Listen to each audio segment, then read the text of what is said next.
呢包去濕茶咧，就係一田嗰度買，我見佢幾好喎，包得，咁就係咯。佢就咁話加12碗水，煲熱佢之後落片糖就得。咁我之後可以擺落呢個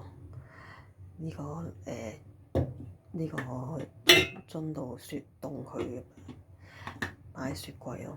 自從買咗呢個之後咧，我飲多咗好多水，都係幾好啊！呢個都值得推介啊，個樣都唔差，係咯。有啲咧係自己要貼啲貼紙，呢個唔係嘅，呢個印落去嘅，有粉紅色個蓋啊，有粉紅色蓋啦，同埋藍色蓋。咁我揀咗藍色嘅。我諗緊煲唔煲好，煲好攤凍入咗個樽，跟住擺落雪櫃橫掂。而家都仲唔係話太夜咯。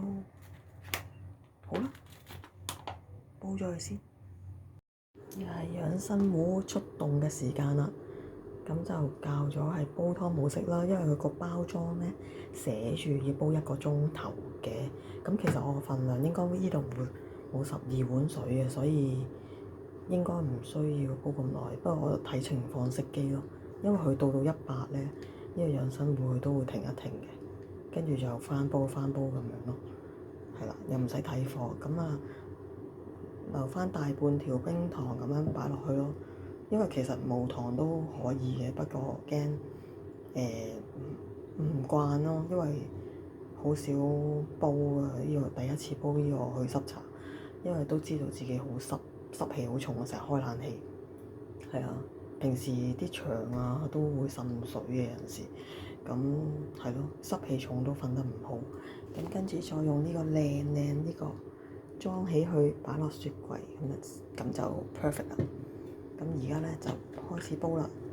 呢個養生壺我曾經想換過第二個，買個靚啲，因為咧佢用得耐咧，佢有啲入呢啲黃色嗰啲漬咧係洗唔到喺入邊嚟啊。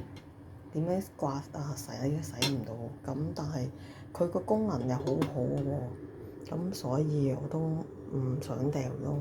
同埋佢都算煲得多啊，2.2㗎佢呢個，係啊，咁所以係咯，又唔使睇火，咁費事嘥錢買啦，真係又無聊咯。如果佢冇壞咁樣賣，咁佢都幾好用。雖然個樣有啲老土，不過都10幾年㗎啦。呢個嘢買咗嗰陣時喺灣仔係嗰度見到養生壺喎，幾好喎，仲要買個大添。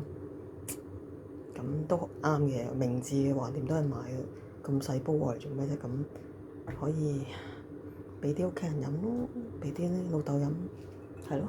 咁好努力煲先，第一次煲嘅啫，去濕茶。